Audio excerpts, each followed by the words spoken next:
Application of Gauss law. Gauss law क्या था?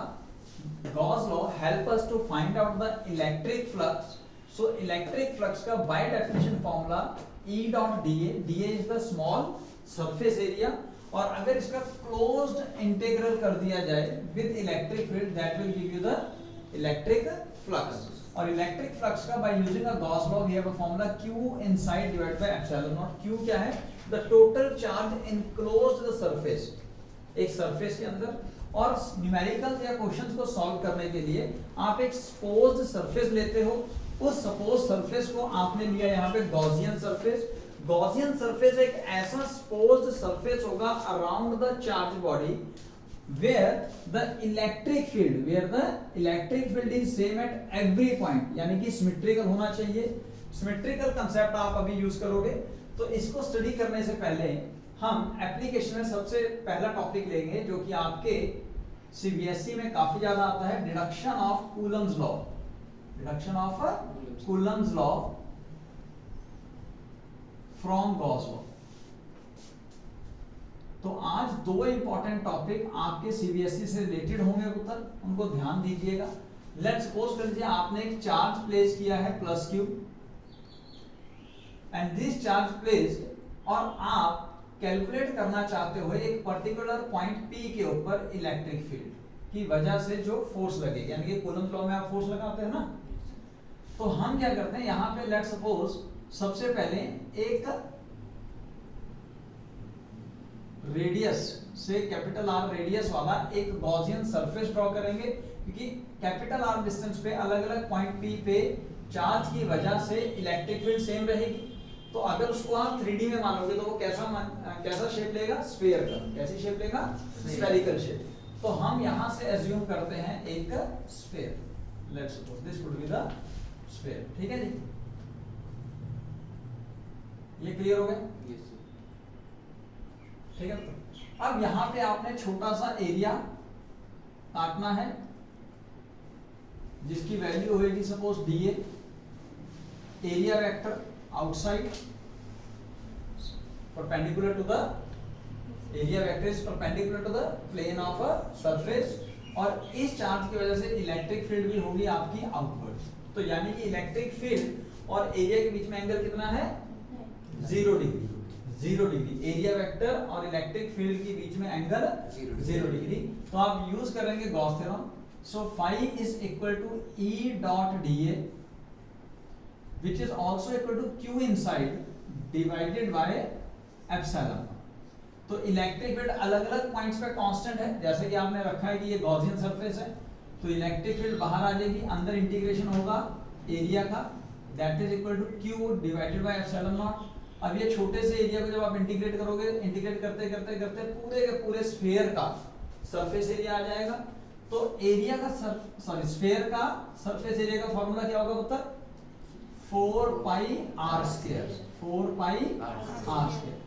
तो from this we are able to find out the electric field intensity at distance r, that is Q upon 4 pi r square into epsilon naught. Yes sir। As you all know, because of this electric field, if we place a charge, say test charge at point P, अगर आप point P पे कोई test charge place करते हो तो इस electric field की वजह से वो फोर्स एक्सपीरियंस करेगा। फोर्स का फॉर्मूला क्या होता है? Charge experience, force is equal to Q into E, that is force experienced by the charge particle test charge due to electric field. Electric field का फॉर्मूला था, अगर आपको याद हो, फोर्स अपॉन Q। तो उत्तर अब इलेक्ट्रिक फील्ड कितना है सर? ये रहा Q divided bye 4 pi r square into epsilon not. इसको रीअरेंज कीजिए, देखिए तो 1/4 pi एप्सिलॉन नॉट को मैं आगे लेके आ रहा हूं into Q1 Q2 bye r square. तो क्या यही कूलम्स लॉ नहीं था? K capital Q into small q upon r square.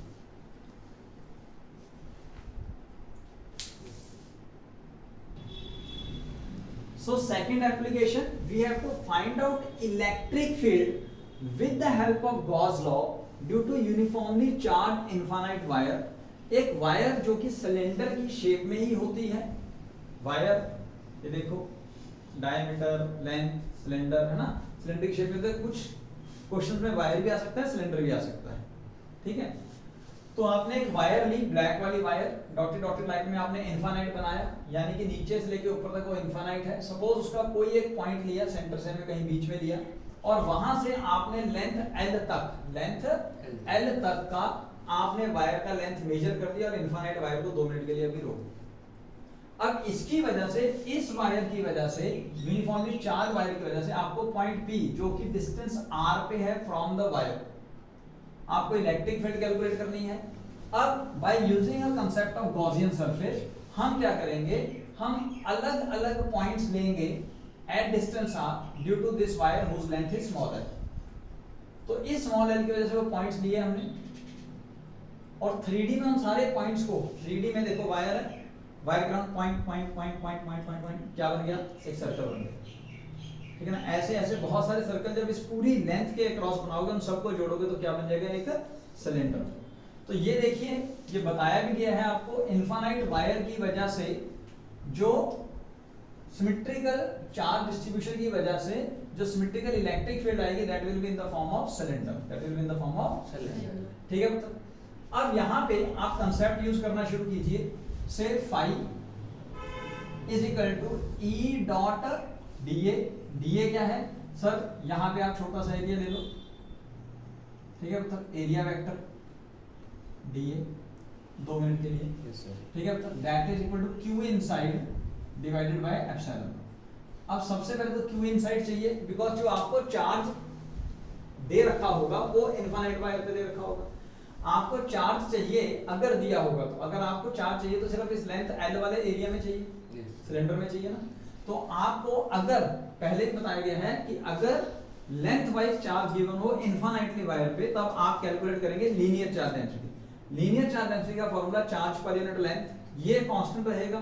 तो यानी कि एक पर्टिकुलर लेंथ के अंदर अगर लेंथ 1 मीटर होगा, लेंथ 1 मीटर होगी तो चार्ज लैम्डा हो जाएगा, Q in that. Length 2 metre होगा तो उसके बाद चार्ज 2 लैम्डा हो जाएगा, उस हिसाब से मल्टीप्लाई होता रहेगा। तो अगर लेंथ L है तो चार्ज कितना हो जाएगा, lambda into L, lambda into L। यहां तक ठीक हो गया मतलब। अब आपको पता है इलेक्ट्रिक फ्लक्स एक स्केलर क्वांटिटी है। आप यहां पे जितने सरफेस पॉसिबली हो सकते हैं वो ड्रॉ कीजिए। सबसे पहले एक इसका कर्व्ड सरफेस एरिया होगा, एक इसका ऊपर वाला सरफेस होगा, एक नीचे वाला होगा। अब पॉजिटिव चार्ज की वजह से इलेक्ट्रिक फील्ड होगी रेडियली आउटवर्ड्स, यहां पर भी, यहां पर भी, ठीक है, मतलब यहां पर भी पॉजिटिव चार्ज की वजह से, यानी कि यहां पे इलेक्ट्रिक फील्ड होगी आउटवर्ड्स। तो इलेक्ट्रिक फील्ड ये कह लीजिए ये रही, यहां पे उत्तर ये रही, ठीक है जी। एरिया वेक्टर ड्रॉ कीजिए सपोज ब्लैक पेन से। यहां पे area vector perpendicular to the surface, यहां पे सरफेस प्लेन है ऐसे वाला, तो इसके परपेंडिकुलर होगा, यानी कि बाहर को होगा, यहां पे भी बाहर को होगा आउटवर्ड्स। तो अगर मैं नाम दूं इसको सरफेस 1, सरफेस 2 और सरफेस 3, तो नेट इलेक्ट्रिक फ्लक्स जो आएगा that is flux due to 1 plus flux due to 2 plus flux due to 3। इतना क्लियर हो गया? अब फ्लक्स ड्यू टू 1 और फ्लक्स ड्यू टू 3 कितना होगा, 0। क्यों सर? E डॉट dA का मतलब E dA cos थीटा। तो sir E dA cos theta जो है, E dA cos थीटा जो है, वहां पे थीटा कितना है, यहाँ पे 90 डिग्री, cos 90 0, यानी कि ये भी वैल्यू 0, ये भी वैल्यू 0। तो किसकी वजह से रह गया, सिर्फ सेकंड सरफेस एरिया की वजह से फ्लक्स। यहाँ पे एंगल कितना है, इलेक्ट्रिक फील्ड भी इधर को, एरिया भी इधर को, दोनों में एंगल कितना होगा, 0 डिग्री। तो cos 0 1। तो यहाँ पे वैल्यू आएगी E डॉट dA का इंटीग्रेशन, ठीक है। तो अब इन दोनों को हटा दीजिए। तो E electric field Gaussian surface पे कांस्टेंट होती है तो बाहर आ जाएगा, dA का इंटीग्रेशन आप लिख लीजिए। तो E बाहर, dA क्या है, अब curved surface area of the cylinder. Curved surface area of cylinder का फार्मूला 2 पाई RH। तो यहाँ पे 2 पाई R कितना लिया आपने, कैपिटल R, H कितना लिया, length 2 pi R। And this value phi that is equal to E into 2 pi RL is also equal to charge inside upon epsilon naught as per the Gauss law। तो क्या मैं इसको E into 2 pi RL equal to Q inside को lambda into L divided by epsilon naught लिख सकता हूँ। उत्तर कुछ करता है काट दो, कुछ नहीं करता, L करता है। तो इलेक्ट्रिक फील्ड का फॉर्मूला आ गया sigma upon 2 pi epsilon naught into R। Sigma upon 2 pi epsilon naught into r। तो यहां से ये भी पता लग जाता है कि electric field here is inversely proportional to r। जितना आप दूर जाओगे इलेक्ट्रिक फील्ड की वैल्यू उतना कम होती जाएगी due to a infinite wire. This is very important. ये दो कंसेप्ट आपके सीबीएसई प्लस 2 में काफी ज्यादा कॉमनली पूछे जाते हैं। तो पुत्र आपको अब कैलकुलेट करना है electric field due to uniformly charge infinite hollow cylinder. Hollow cylinder as you all know conducting और नॉन कंडक्टिंग हो सकता है, और यही कंसेप्ट सॉलिड कंडक्टिंग सिलेंडर के लिए भी रहेगा, क्योंकि जैसे ही आप चार्ज दोगे वो चार्ज इमीडिएटली ट्रांसफर हो जाएगा ऑन टू द सरफेस। ये कंडक्टर की प्रॉपर्टी है, कंडक्टर्स की प्रॉपर्टी है। तो इन दैट केस जैसे आपने इस हॉलो सिलेंडर को या सॉलिड कंडक्टिंग सिलेंडर को चार्ज दिया, वो चला गया सरफेस पे। और अभी थोड़ी देर पहले मैंने आपको बताया अगर चार्ज सरफेस पे चला जाएगा और आपका कोई भी शेप वाला कंडक्टर या इंस्ट्रूमेंट जो है वो इनफाइनाइट हो, तब वहां पे क्या लेना, surface charge density denoted by sigma. Surface charge density का फॉर्मूला चार्ज अपॉन एरिया, यानी कि एक पर्टिकुलर एरिया के अंदर कितना चार्ज है सिर्फ वो कैलकुलेट करना चाहते हो, Q inside equal to sigma into area हो जाएगा। क्लियर हो गया? क्लियर हो गया जी? तो अब एक काम करते हैं, सबसे पहले we have to calculate the electric field at a point inside the cylinder, inside the charge cylinder. Suppose इस सिलेंडर का रेडियस है कैपिटल आर, लेंथ है आपने अगेन सेम कंसेप्ट लिया स्मॉल एल। अब आप पॉइंट ले रहे हो point P which is inside now, इसका सेंटर ऑफ एक्सिस एक ड्रॉ कर रहा हूं तक जहां से इसका रेडियस नापा जाएगा। तो सपोज यहां से यहां तक का डिस्टेंस है स्मॉल आर। अब आप क्या करेंगे, आप एक स्मॉल आर वाला गॉसियन सरफेस ड्रॉ करेंगे अराउंड दिस एक्सिस। तो वो कैसा होगा, उधर सिलेंडर का गॉसियन सरफेस सिलेंडर ही होगा, ठीक है ना। तो अगर मैं यहां से लेट्स सपोज छोटे आर वाला रेडियस फाइंड करूं, अब लेंथ चाहे आप सेम ले लो, लेंथ चाहे आप सेम भी ले लो तो कोई मैटर नहीं करेगा।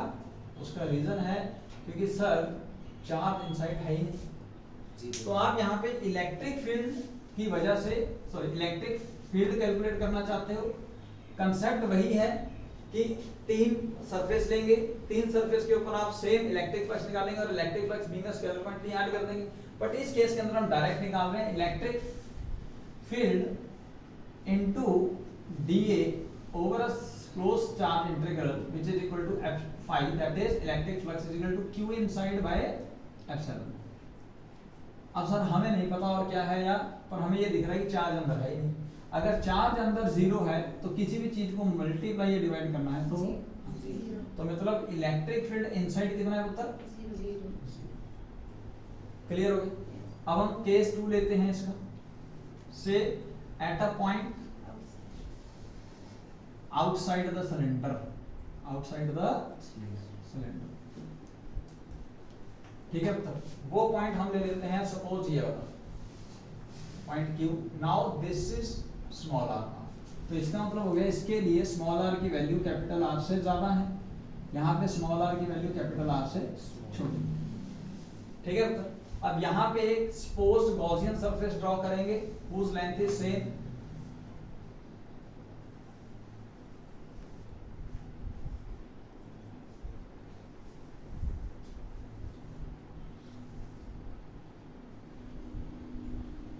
ठीक है मतलब यानी कि अब ये वाला डिस्टेंस हो जाएगा small r in this point, ठीक है। तो करें भाई, यहाँ पे फिर वही कंसेप्ट लगाइए, ध्यान रखने हैं 2-3 बातें। यहाँ पे फिर वही कंसेप्ट लगाइए। सबसे पहले जो इलेक्ट्रिक फ्लक्स होगा यहाँ पे ड्यू टू इलेक्ट्रिक फील्ड और एरिया वेक्टर होगा, यहाँ पे ऊपर वाले फेस के अंदर इलेक्ट्रिक फील्ड और एरिया वेक्टर एक दूसरे के परपेंडिकुलर हो जाएंगे, ठीक है। तो सेम कंसेप्ट जो हमने लास्ट टाइम किया है। तो थर्ड सरफेस पे भी कुछ ऐसा ही, area vector outward, electric field inward है outward to the charger, positive charge की वजह से, ठीक है। अगर हम सपोज कर रहे हैं अब यहाँ पे इन सरफेसेस पे, ठीक है, तो चार्ज इनसाइड है, अंदर चार्ज अंदर है, अंदर वाले सिलेंडर के ऊपर है, अंदर वाला सिलेंडर इनर सिलेंडर जिसका radius capital R, length small L रखी, उसके ऊपर है टोटल चार्ज इनसाइड दिया हुआ जो हम कैलकुलेट करेंगे, ठीक है, तो चार्ज इनसाइड यहीं से अब कैलकुलेट ही कर लेते हैं। सो चार्ज इनसाइड क्या होगा जी, सिग्मा इनटू एरिया। एरिया किसका, बाहर वाले सिलेंडर का या अंदर वाले सिलेंडर का?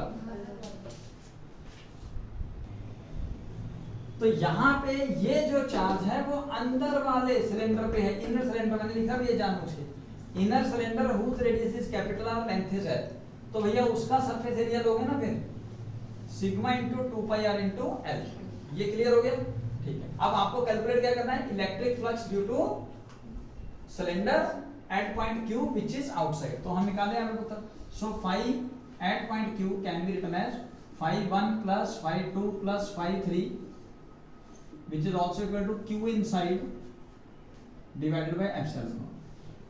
अब उत्तर phi 1 और phi 3 जो हमने पहले भी लिया था वो 0 हो गया था, तो मैं सीधा phi 2 लिख रहा हूँ, ये दोनों 0 हो जाएंगे एंगल्स की वजह से। तो phi 2 क्या है, that is equal to the net flux which is also equal to E dot dA का क्लोज इंटीग्रल, डॉट हटा दोगे क्योंकि यहाँ पे थीटा कितना है 180 degree. So it is equal to Q inside, Q inside value आएगी उत्तर sigma into 2 pi capital R into L divided by epsilon naught. ये पॉइंट आपको समझ में आया तो आगे जाने का फायदा है। अब E बाहर कांस्टेंट है, सो dA की इंटीग्रेशन करोगे उत्तर sigma into 2 pi capital R L upon epsilon naught. तो मतलब dA की इंटीग्रेशन करोगे, अब dA क्या है, ये जो छोटा सा सरफेस एरिया लिया था, अब इस पूरे की इंटीग्रेशन करोगे तो बाहर वाले सिलेंडर का सरफेस एरिया आएगा, बाहर वाले का। तो फॉर्मूला आ जाएगा कि E into 2 pi small r into L equal to sigma into 2 pi capital R into L divide by epsilon naught. Sir ji कुछ कट रहा है? बहुत कुछ कट रहा है। तो इलेक्ट्रिक फील्ड का फॉर्मूला आउटसाइड क्या आया sir, sigma into capital R upon epsilon not into. तो यहाँ पे भी पता लगता है कि इलेक्ट्रिक फील्ड देखो कैपिटल R तो कांस्टेंट है उत्तर, तो यहाँ पे भी इलेक्ट्रिक फील्ड जो है वो inversely proportional to R, inversely proportional to R। ठीक है, यानी कि अगर हमें ग्राफ ड्रॉ करना पड़े between electric field and R for a cylinder, तो जब तक small r equal to capital नहीं R होने वाला तब तक चार्ज इनसाइड 0 रहेगा, यानी कि इलेक्ट्रिक फील्ड 0 रहेगी। तो जहां पे वैल्यू स्मॉल r की कैपिटल R के बराबर आएगी वहां पे इलेक्ट्रिक फील्ड एकदम से बढ़ेगी और उसके बाद इनवर्सली प्रोपोर्शनल होके डिक्रीज होनी शुरू हो जाएगी। तो ये कुछ इस तरह से भी आप ड्रॉ कर सकते हो।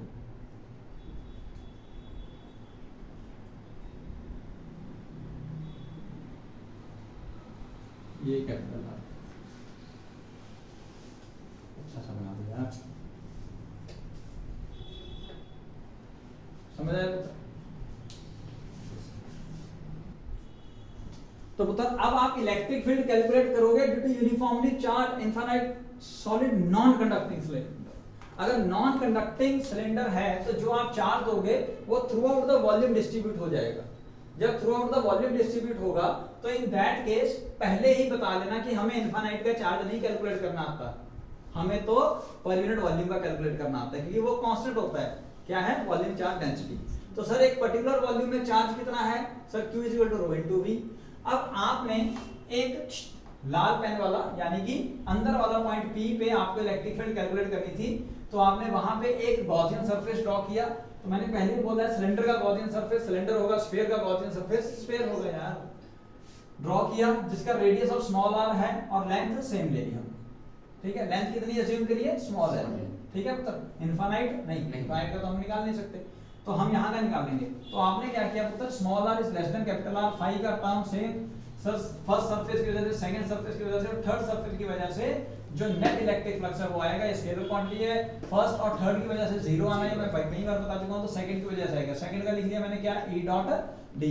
सर कहां से है, डेफिनेशन से, equal to Q inside by epsilon naught. Q inside by epsilon naught कहां से आया भाई साहब, जिसकी एप्लीकेशन पढ़ रहे हो गॉस लॉ से। तो अब Q इनसाइड निकालना है, यहां से निकालना है। Q इनसाइड कहां आया, मैंने कहा रेड वाले सिलेंडर से, मैंने लिखा है रेड वाला सिलेंडर, रेड वाले सिलेंडर में लेना है, उसके बाहर वाला तो चार्ज हमने लेना नहीं, ये तो बाहर हो गया। भाई साहब ने लिखा है Q inside, even Gaussian surface के ऊपर भी जो चार्ज होता है वो भी कंसीडर नहीं किया जाता, सिर्फ उसके अंदर की बात की जाती है। तो Q इनसाइड कितना आएगा मतलब रो इनटू अंदर वाले का वॉल्यूम, अंदर वाले का volume pi small r square into L। Value put करी पुत्र पाई का, sorry rho so rho pi R square into L divide by epsilon naught equal to E into, अब डीए किसका आएगा मतलब छोटे वाले का सरफेस एरिया यार, कर्व सरफेस एरिया छोटे वाले का, क्योंकि उसके ऊपर ही छोटा सा एरिया दिया है आपने। सो 2 पाई आर इनटू एल, तो जो करता है काट दीजिए, so E is equal to rho into r upon 2 epsilon naught. So here we get a concept that electric field inside the solid non-conducting cylinder is directly proportional to r. यानी कि जैसे जैसे r की value बढ़ेगी up to the surface, वैसे वैसे electric field intensity की value भी बढ़ेगी। आगे क्या होगा वो हम देखते हैं अभी सेकंड केस में। तो उत्तर अब सेकंड केस के अंदर we have to find out the electric field intensity outside the non conducting cylinder. Non conducting cylinder के आउटसाइड कोई पॉइंट है जिसका डिस्टेंस स्मॉल r है, which is now greater than capital R। Capital R था radius of your real cylinder, जो आपने अंदर black वाला दिया हुआ है। ब्लैक वाले सिलेंडर का रेडियस कैपिटल R है, जिसको आपने यूनिफॉर्मली चार्ज डिस्ट्रीब्यूट करवा दिया और वो चार्ज पूरे के पूरे वॉल्यूम पे डिस्ट्रीब्यूट हुआ है, तो हमने वॉल्यूम चार्ज डेंसिटी ले लिया। फिर हमें सिर्फ चार्ज उसी वॉल्यूम पे पता है ना, बाहर तो चार्ज जा नहीं सकता, यहाँ तो खाली है। तो सर क्या होगा, चार्ज इनसाइड निकालेंगे rho into volume of real cylinder. Real cylinder क्यों सर, जो आपने बाहर सिलेंडर ड्रॉ किया है वो गॉसियन सरफेस या गॉसियन सिलेंडर जो आपने ड्रॉ किया है वहां पे तो चार्ज है नहीं है, चार्ज तो उसके अंदर है और सिर्फ उस सिलेंडर पे है जो रियल वैल्यू ले रहा है। तो वैल्यू पुट कर दो भाई, बाकी कहानी यहां तक तो सेम है। अब आगे करते हैं तरफ, आगे करेंगे तो ई डी फाई किसका है, बाहर वाले सिलेंडर का। तो इसका डी ए सॉरी फाई कह रहा हूं, डी ए का है, इंटीग्रेशन करोगे तो पूरे का पूरा सरफेस एरिया आ जाएगा। कर्व सरफेस एरिया सेकंड वाला ही ले रहा हूं मैं, ये भी ध्यान रखना, ठीक है। तो कर्व सरफेस एरिया का फॉर्मूला क्या होता है, 2 पाई स्मॉल r है, ये ध्यान रखना। 2 पाई इनटू स्मॉल r, क्योंकि इसका रेडियस स्मॉल r लिया equal to q inside, sir वो रहा rho into pi capital R square into l divided by epsilon naught. जो कटता है काट दो, जो नहीं कटता है छोड़ दो। E is equal to rho into capital R square upon 2 into epsilon naught into small r। तो उत्तर यहाँ पे रो कांस्टेंट होगा, कैपिटल R रियल सिलेंडर का रेडियस कांस्टेंट होगा, बाकी सब कांस्टेंट ही है। तो यानी कि इलेक्ट्रिक फील्ड आउटसाइड कैसी है सर, इलेक्ट्रिक फील्ड आउटसाइड यहाँ पर भी इनवर्सली प्रोपोर्शनल टू R है, लेकिन इलेक्ट्रिक फील्ड इनसाइड कैसी आई थी याद कीजिए, for non conducting cylinder is directly proportional to R। तो यार इसका अगर आप ग्राफ ड्रॉ करो, इसका अगर आप ग्राफ ड्रॉ करोगे तो कुछ ऐसा सा नहीं आएगा।